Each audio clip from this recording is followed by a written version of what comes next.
Un rappel très rapide d'Allah Ibarik Fikum, et s'il vous plaît, Jazakumullah khair, écoutez attentivement ce qui va être dit.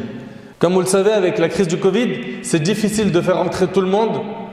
Dans la mosquée, on est obligé de faire quoi? 3 Jumu'ah. Pour les prières, parfois, c'est compliqué, il y a beaucoup de monde, surtout dans cette période de Ramadan. Et ce qui est désolant et triste, c'est que ces gens qui viennent ici pour faire une obligation religieuse, à savoir la Jumu'ah, ou pour prier les salawat al-khams, les 5 prières, ils font en sorte que le voisinage y parle de nous. Et ça, c'est impardonnable. Ça, c'est impardonnable. Le paradis, il est réservé pour les pieux. Et les pieux sont ceux qui savent se maîtriser, qui savent se contrôler. Et non pas ceux qui, dehors, vont commencer à crier. Pourquoi? Parce qu'il n'a pas trouvé de place pour entrer dans la 2e ou dans la première Jumu'ah ou peut-être dans la 3e, selon les mosquées. Mais subhanallah, je suis désolé, ça va piquer un petit peu.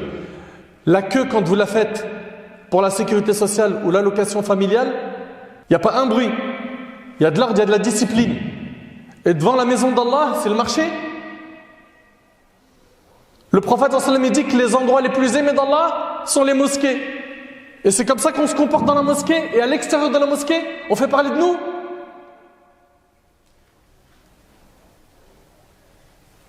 Il n'y a pas quelque chose qui s'appelle prendre sur soi. Les responsables des mosquées, ils n'en peuvent plus. Sans compter combien de fois ils se font insulter. On leur crie dessus, on dirait c'est des moins que rien. Sans eux, il n'y a pas l'organisation pour vous accueillir ici. Au lieu de leur embrasser le front, de leur faire des doigts, vous vous permettez de mal leur parler et on attire l'attention, subhanallah, du voisinage qui dit, depuis que la mosquée elle est là, c'est devenu fatigant pour nous. Subhanallah, au lieu qu'ils disent c'est une rahma, c'est une miséricorde d'avoir les musulmans, ils sont disciplinés, ils sont bien éduqués, ils disent l'inverse. À l'intérieur aussi, c'est difficile de placer les gens, chacun il va en faire à sa tête. On sait très bien que c'est une organisation, il y a 1 mètre de sécurité, il y a 1 mètre de distance entre vous. Mais les responsables, les bénévoles qui sont là, ils ne sont pas là pour vous fatiguer la vie, pour vous empoisonner la vie, au contraire, c'est pour vous la faciliter. Donc Allah Ibarik Fikum, retenez que c'est inconcevable qu'on entende des gens dehors faire du bruit.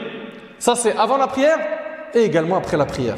Après la prière, ils se posent 10 personnes, 20 personnes. S'il n'y a pas les responsables qui leur disent, les frères s'il vous plaît, allez, on avance, allez jusqu'au bout, non, ils restent.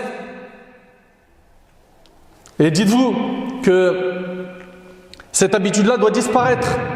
Dans pas longtemps, Inch'Allah, il n'y aura plus de Covid, bi'idhnillah. Et les gens vont prier le Maghrib et l'Isha à la mosquée. Vous allez faire quoi des voisins? Vous allez les faire craquer? Il vient, il prend sa voiture, il la gare n'importe où.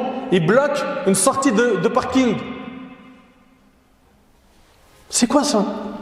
Je termine avec un hadith. Le prophète sallallahu alayhi wa sallam, on lui a parlé d'une femme qui jeûne, qui prie, qui fait des aumônes, mais elle fait du tort à ses voisins. Il a dit, elle sera en enfer. Et après on lui a parlé d'une femme qui, elle, ne jeûne pas beaucoup comme la première. Pareil pour ses prières et ses aumônes. Elle fait l'obligatoire et voilà, elle ne fait pas autant d'efforts que la première. Mais elle ne fait pas de tort à ses voisins. Il a dit, elle sera au paradis. Vous venez ici pour perdre des hasanat ou pour en gagner?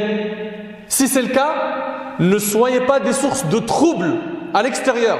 Que ce soit par votre stationnement, par votre comportement, par les bruits, par le chahut, le bavardage, etc. Et soyez reconnaissants envers Allah et envers les responsables de l'association, de cette mosquée et des autres mosquées d'ailleurs qui font autant d'efforts pour que vous puissiez faire vos adorations dans les meilleures des conditions. Fait qu'Allah subhanahu wa ta'ala, il nous accorde un bon comportement, une bonne compréhension de sa religion. As'Allah subhanahu wa ta'ala an yataqabbala minna wa minkum salih al-a'mal wa akhiru da'wana alhamdulillahi rabbil alamin wa aqimis salat.